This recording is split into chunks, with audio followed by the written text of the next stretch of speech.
जय हिंद दोस्तों, स्वागत करता हूं मैं आप सबका एक बार फिर से आपके अपने चैनल टेक्निकल क्लास में। दोस्तों दिन पर क्या रहा स्पेस, डिफेंस और इंटरनेशनल गलियारे से, चलिए एक एक करके जान लेते हैं। दोस्तों अगर सबसे पहले डिफेंस अपडेट की बात करते हैं तो वो थिएटर कमांड को लेकर आ रही है। पाकिस्तान और चीन के साथ लगातार जारी तनाव के बीच भारतीय सेना 2022 तक ऑपरेशन के परिभाषित क्षेत्रों और सिंक्रोनाइज ऑपरेशन के लिए 5 मिलिट्री थिएटर कमांड के जरिए पुनर्गठित होने की उम्मीद है और मंत्रिमंडल की मंजूरी के बाद जल्द ही सैन्य मामलों के पास अतिरिक्त और संयुक्त सचिव होंगे।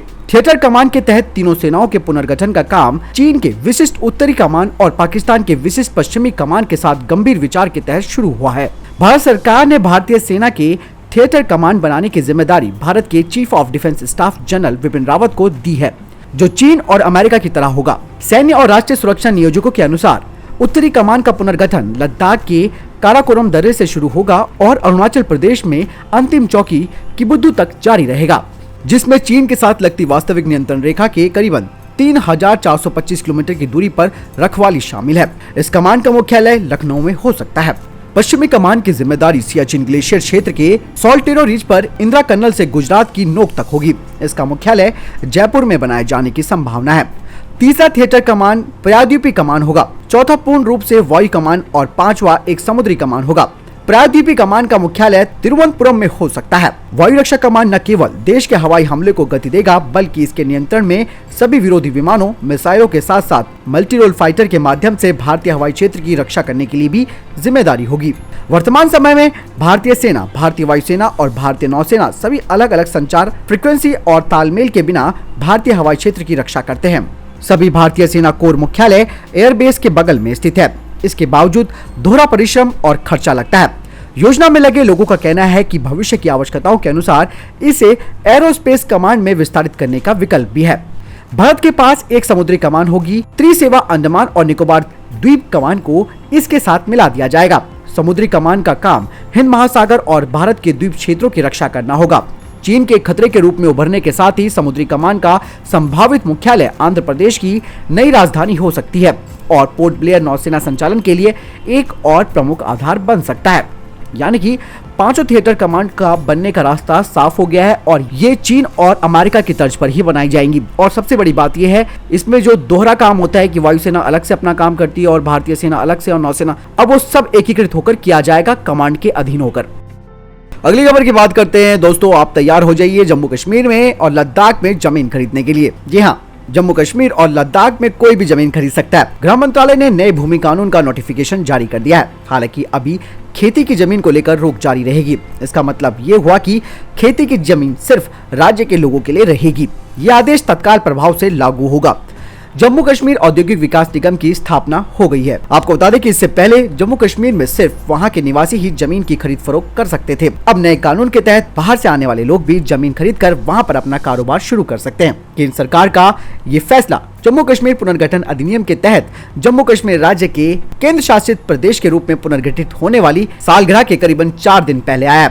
आपको बता दें कि पिछले साल अगस्त में केंद्र सरकार ने धारा 370 को रद्द कर दिया था और 31 अक्टूबर 2019 को जम्मू कश्मीर केंद्र शासित प्रदेश के रूप में अस्तित्व में आया था। हालांकि दोस्तों जो नेशनल कॉन्फ्रेंस और पीडीपी है वो इस फैसले का विरोध कर रहे हैं, क्योंकि अब इनकी दाल नहीं गलने वाली है। दोस्तों जब हम जो कि जम्मू कश्मीर और लद्दाख से बाहर के लोग हैं वो वहां पर जाकर जमीन खरीदेंगे तो वहां पर वर्चस्व भी बढ़ेगा। साथ ही साथ वहां पर अगर औद्योगिक इकाइयां लगेंगी तो वहां पर स्थानीय लोगों को रोजगार भी मिलेगा और ये बहुत बड़ा कदम है और काफी अहम कदम माना जा सकता है। तो दोस्तों तैयार हो जाइए जमीन खरीदने के लिए जम्मू कश्मीर और लद्दाख में। हालांकि ये खबर पाकिस्तान को भी काफी चुभ सकती है, देखना होगा कि उनका क्या स्टेटमेंट आता है। बहरहाल तैयारी तो शुरू कर देनी चाहिए। आपको क्या लगता है, आप कमेंट सेक्शन में मुझे जरूर लिखकर बताएं।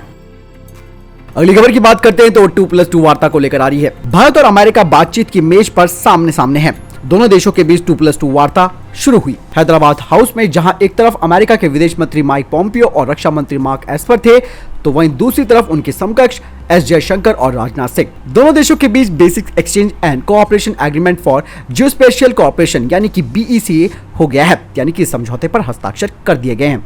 इसके अलावा 2+2 बातचीत में कई अहम मुद्दे भी सामने आए हैं। दोनों देशों की बातचीत में BECA को अंतिम रूप दे दिया गया। रक्षा मंत्री राजनाथ सिंह ने 2+2 वार्ता में कहा, हमें खुशी है कि अब हमने BECA को पूरा कर लिया है, जिससे सूचना के आदान प्रदान के एक नए सोर्स खुलेंगे। हम अमेरिका के साथ अन्य मामलों पर भी चर्चा कर सकते हैं। साथ ही कहा कि पिछले 2 दशक में हमारी द्विपक्षीय संबंध बढ़े हैं। ऐसे वक्त में जब नियम आधारित अंतर्राष्ट्रीय व्यवस्था को बरकरार रखना बेहद जरूरी है, हम साथ मिलकर क्षेत्रीय और वैश्विक चुनौतियों से निपट सकते हैं। अमेरिका के विदेश मंत्री माइकल पॉम्पियो ने बातचीत की शुरुआत में कहा कि आज 2 महान लोकतंत्रों के लिए और करीब आने का खास मौका है। क्षेत्र में शांति और स्थिरता को बढ़ावा देने के लिए आज हमारे पास चर्चा के लिए बहुत कुछ है। साथ ही उन्होंने कहा कि महामारी में सहयोग से लेकर चीनी कम्युनिस्ट पार्टी का सामना से लेकर सुरक्षा और स्वतंत्रता तक। दोस्तों, BECA यानी कि basic exchange and cooperation agreement for geospatial cooperation, ये बेहद खास समझौता है जो अमेरिका अपने करीबी देशों के साथ ही करता है, क्योंकि इससे बेहद संवेदनशील और क्लासिफाइड जानकारी साझा करने के रास्ते खुलते हैं। ऐसे में BECA भारत के लिए काफी इंपॉर्टेंट होगा। इसका मतलब ये है कि भारत को नॉटिकल और एरोनॉटिकल चार्टर समेत जियोस्पेशियल डेटा की साझेदारी होगी। इस समझौते पर भारत के हस्ताक्षर होने के बाद यूएस के सैटेलाइट से सटीक डेटा मिलेगा जिसका सैन्य इस्तेमाल हो सकेगा। इसके अलावा maps, nautical, aeronautical charts, commercial और अन्य unclassified imagery, geodetic, geophysical, geomagnetic और ग्रेविटी डेटा भी साझा होगा। अगली खबर की बात करते हैं तो वो NSA अजीत डोभाल को लेकर आ रही है। दोस्तों, भारत और अमेरिका के बीच 2+2 वार्ता में काफी गर्मजोशी देखी गई। दरअसल वार्ता के लिए भारत आए अमेरिका के विदेश मंत्री और रक्षा मंत्री के साथ भारत के राष्ट्रीय सुरक्षा सलाहकार अजीत डोभाल ने भी बैठक की है। इस बैठक से पहले NSA डोभाल ने दोनों विदेशी मेहमानों का पूरा गर्मजोशी के साथ स्वागत किया। इस मौके पर काफी तस्वीरें जो सामने आई वो वायरल भी हुई। इन तस्वीरों में आप देख सकते हैं कि किस तरीके से NSA अजीत डोभाल अमेरिका के विदेश मंत्री माइक पॉम्पियो और रक्षा मंत्री मार्क एस्पर से मुलाकात कर रहे हैं। आपको बता दें कि NSA अजीत डोभाल ने इन दोनों ही अमेरिकी नेताओं से बातचीत की और ये बातचीत काफी सकारात्मक रही। इस दौरान कई रणनीतिक महत्व के मुद्दों पर भी और चुनौतियों पर भी चर्चा हुई। अगली खबर की बात करते हैं तो वो चीन की बढ़ी हुई टेंशन को लेकर आ रही है। ऑब्वियसली बात है, 2+2 वार्ता भारत की सफल रही, BECA पर साइन भी हो गए हैं, तो अब चीन का जवाब आना तो बनता ही था। दोस्तों, आपको बता दें कि अमेरिका के विदेश मंत्री और रक्षा मंत्री के भारत आने के बाद चीन ने भड़के अंदाज में आरोप लगाना शुरू किया। उसने कहा कि वो पड़ोसी देशों के साथ कलह पैदा करा रहा है। पॉम्पियो अपने भारत दौरे के बाद श्रीलंका और मालदीव पर भी जाएंगे। अमेरिकी विदेश मंत्री ने भारत को अपना समर्थन देते हुए कहा कि जून में पूर्वी लद्दाख के गलवान में चीनी पीपल लिबरेशन आर्मी के साथ हिंसक झड़प में शहीद हुए भारतीय जवानों की घटना का जिक्र किया। साथ ही उन्होंने कहा कि गलवान हिंसा में शहीद हुए 20 जवानों समेत दुनिया के सबसे बड़े लोकतंत्र की रक्षा के लिए कुर्बानी देने वाले भारतीय जवानों के सम्मान में हमने नेशनल वॉर मेमोरियल का दौरा किया। चीन के विदेश मंत्रालय ने कहा कि माइक पॉम्पियो ने आधारहीन आरोप लगाए हैं जो ये दर्शाते हैं कि शीत युद्ध की मानसिकता अमेरिका जूझ रहा है। उन्होंने कहा कि हम उनसे शीत युद्ध वाली मानसिकता छोड़ने और चीन के साथ पड़ोसी देशों के बीच फूट डालने से रोकने के साथ ही क्षेत्रीय शांति और स्थिरता को बनाने की अपील करते हैं। यानी कि चीन का जो डर था वो सामने आया और उसने बयान दिया, लेकिन उसे कहीं ना कहीं डर था और अब वो शांति और स्थिरता की बात कर रहा है। अब चीन को ये पता चल चुका है कि भारत ने काफी अहम महत्वपूर्ण समझौतों पर हस्ताक्षर कर लिया है जो कि चीन की हर खुफिया जानकारी को भारत तक पहुंचा सकता है।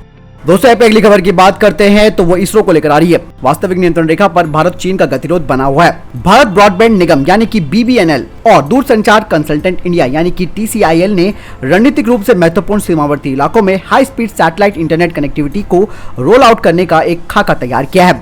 High speed internet roll out के अनुसार 15 से अधिक राज्यों और केंद्र शासित प्रदेशों में लगभग 5000 दूरस्थ ग्राम पंचायतों की पहचान की गई है। इन दूरस्थ क्षेत्रों को हाई स्पीड इंटरनेट कनेक्टिविटी की सुविधा दी जाएगी। परियोजना के अंतर्गत आने वाले कुछ महत्वपूर्ण क्षेत्रों में पूर्वी लद्दाख में गलवान घाटी के सभी रणनीतिक सीमावर्ती क्षेत्र भी शामिल है। US आधारित मेजॉरिटी ऑन सब्सिडरी वाली कंपनी हगेस इंडिया इसरो के GSAT-19 और GSAT-11 उपग्रहों की क्षमता का उपयोग करते हुए प्रत्येक पंचायत को इंटरनेट सेवा प्रदान करेगी।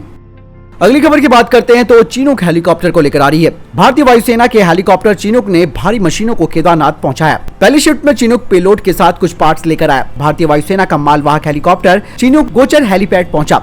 समय के अनुसार उसने लगभग अगले दिन 8 बजे यानी कि आज सुबह 8 बजे केदारनाथ के लिए उड़ान भरी और यहाँ से कई मशीनों को केदारनाथ पहुंचाया है। आपको बता दें कि इससे पहले 2015 में भी भारतीय वायुसेना के मालवाहक हेलीकॉप्टर Mi-26 से कई भारी मशीनें केदारनाथ पहुंचाई थी, जबकि 2013 में आपदा के बाद वायुसेना के Mi-17 मालवाहक हेलीकॉप्टर ने काफी भारी सामान पहुंचाया था। एक्चुअली दोस्तों, केदारनाथ में चढ़ाई आप सबको मालूम ही होगी, जो लोग यात्रा करने गए हैं काफी दुर्गम है और वहां पर कोई भी चीज पहुंचाई जाना एक अपने आप में चुनौती होता है। और खास करके जब वहां पर विकास हो रहा है, डेवलपमेंट किया जा रहा है, ऐसे में मशीनों को वहां पर पहुंचाने में जो दिक्कतें आती हैं उसका सामना अब नहीं करना पड़ रहा है, क्योंकि अब चिनूक हेलीकॉप्टर्स हैं जो कि भारी भरकम पेलोड को आसानी से कहीं भी डिप्लॉय कर सकते हैं। तो दोस्तों, ये थे अभी तक के टॉप डिफेंस और स्पेस अपडेट्स। वीडियो के संबंध में कोई प्रश्न जवाब या आपको कोई सवाल है, आप कमेंट सेक्शन में मुझसे जरूर पूछ सकते हैं। इस वीडियो के लिए इतना ही। साथ ही दोस्तों, आप में से जो लोग नए हैं हमारे चैनल पर, वो चैनल को सब्सक्राइब करना ना भूलिएगा। बहरहाल इस वीडियो के लिए इतना ही, मिलता हूं नई वीडियो के साथ, तब तक जय हिंद, जय भारत।